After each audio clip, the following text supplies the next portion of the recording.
Welcome to part 1 of my Dragon Ball Super arc tier list. Super was my entry point into the franchise. It's what got me paying attention and what kept me watching. So yeah, I've got strong opinions about these arcs, but they come from a place of genuine appreciation. This first batch covers some of Super's biggest swings: movies, multiversal tournaments, timeline chaos, and the kinds of transformations that either redefine the series or just melt the screen. Let's get into it. Dragon Ball Super Broly is easily my favorite entry in the entire franchise. The tone hits that rare sweet spot, intense, emotional, and violent, without losing the series' lighthearted charm. Broly's rewrite is one of the best narrative decisions Toriyama has made in decades.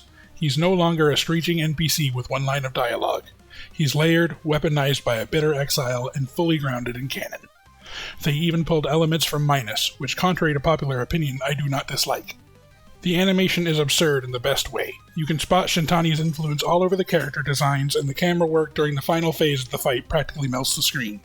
That moment where Gogeta warps Broly through dimensions is straight from Dragon Ball Heroes tier madness, but it lands well. Chilai and Lemo, both original to the movie, manage to feel essential without feeling forced, and they offer a fresh civilian perspective we rarely get outside of early Dragon Ball. This is what the franchise looks like when it's firing on all cylinders. The lore it packs is clean and effective.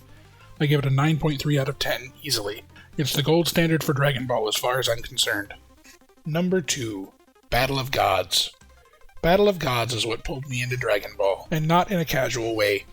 It grabbed me, slammed me into the dirt, and said, yeah, this is what you've been missing. I watched it as a young adult with zero nostalgia goggles, and it still hit like a truck. Between the movie and the Super adaptation, this arc nails everything the franchise is supposed to be when it's not weighted down by filler or dragged out fights. Real stakes, real escalation, and the arrival of Beerus and Whis, who didn't just shake things up, they redefined what power even looked like in this universe. Beerus is one of the best character additions to the series, and I'm glad they ditched the early concept art. The scenes are burned in.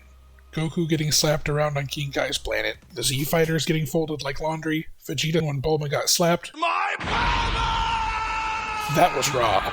Then the Super Saiyan God transformation came in and actually felt meaningful, not just another glowing hair upgrade.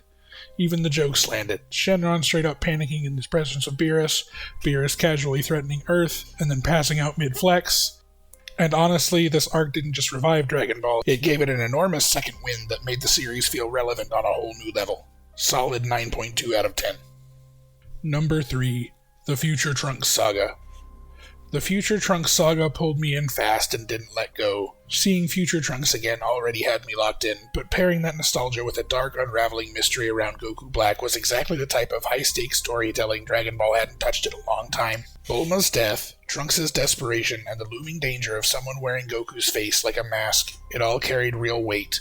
Black and Zamasu's interactions were theatrical and unhinged in the best way. Watching them fully embrace that lunacy and fuse into a being of pure arrogance was satisfying, and Vegito's return, even if short-lived, brought real hype. Goku Black himself is easily one of the strongest villains in the franchise, not just in terms of power, but presence. The line from Zamasu, "No matter.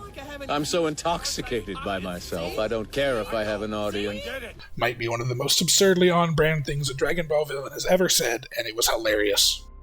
It wasn't without problems, however. Trunks unlocking his rage form with little explanation was just a bit of a shortcut, especially when he started keeping pace with the fusion tier villain by just yelling with blue lightning.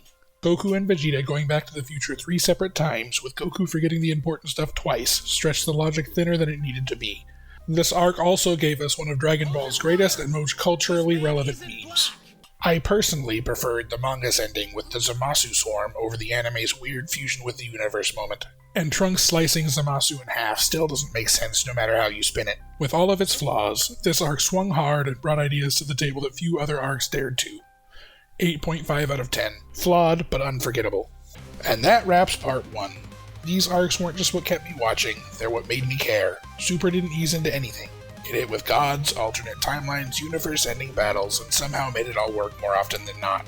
Whether it was Broly's rebirth, Goku Black's insanity, or the sheer chaos of the Tournament of Power, these stories define what modern Dragon Ball is.